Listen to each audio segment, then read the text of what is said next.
Olá, que Deus abençoe sua vida de forma sobrenatural hoje. E eu vou falar nesse vídeo sobre como é importante você ver a sua tribulação, a sua luta como um propósito, uma missão. Então vamos lá. Eu não vou ler um versículo bíblico, mas eu vou contar uma breve história de Abraão.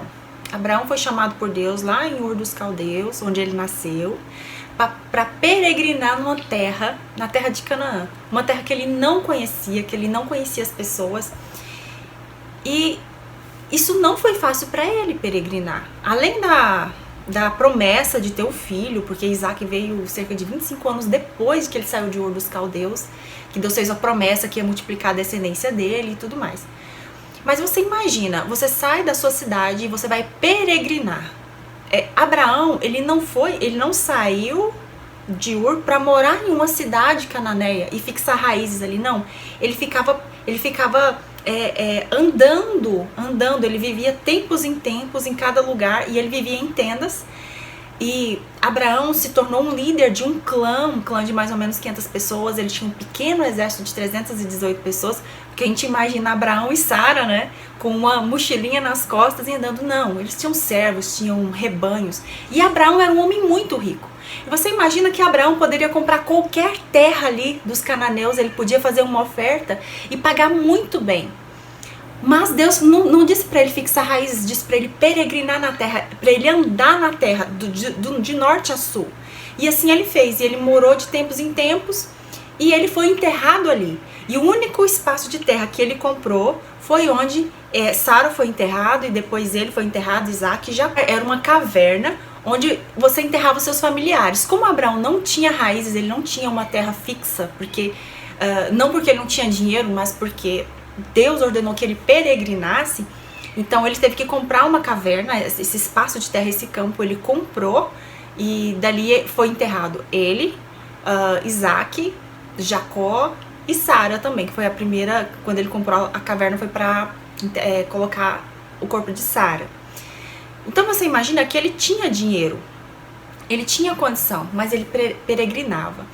Mas, e não devia ser fácil isso, mas ele tinha no coração dele que esse era o propósito, essa era a missão. Isso era o que Deus tinha mandado ele fazer. Então, quando você vê a sua luta, a sua tribulação como um propósito, uma missão, um ministério, fica mais fácil. Você tem mais determinação para seguir. Deus vai te fortalecendo. Então, às vezes, você está num casamento difícil, mas você vê o seu casamento como um pacto, como um propósito, um ministério.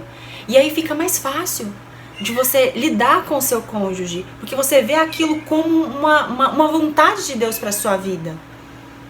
E tudo fica e que Deus tem um propósito naquilo. Então, se você, por exemplo, às vezes os avós criam os netos, né?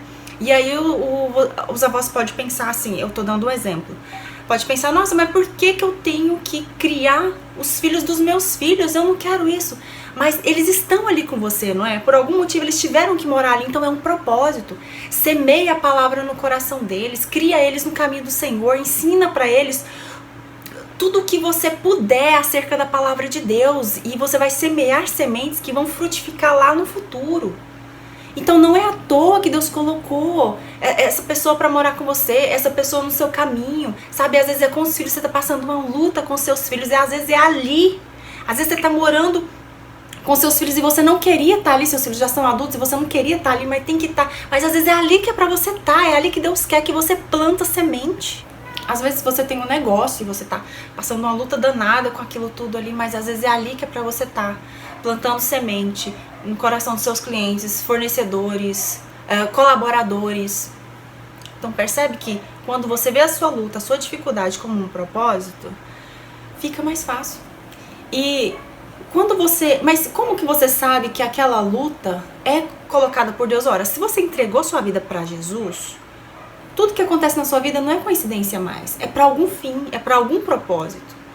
E a melhor forma de você sentir consolo é ouvir a palavra de Deus, como você está ouvindo, e orando todos os dias, ore todos os dias, tenha um relacionamento com Deus, e Ele vai falando no seu coração, Ele vai te dando sinais, abrindo portas, e se você tem que passar pelaquela luta, Ele vai te dar força sobrenatural para passar por aquilo, como deu para Davi, por exemplo, antes dele ser rei. Davi passou por dificuldades tremendas, e ele teve 2 vezes a oportunidade de matar Saul. Se Saul morresse, ele iria ser rei, porque Deus já tinha essa promessa para ele, mas ele decidiu não colocar a mão dele, apesar de estar sofrendo muito, perseguido, não podia ficar em paz porque Saul queria matar ele, mas ele decidiu não colocar a mão dele, esperar a hora de Deus, e continuou naquela luta.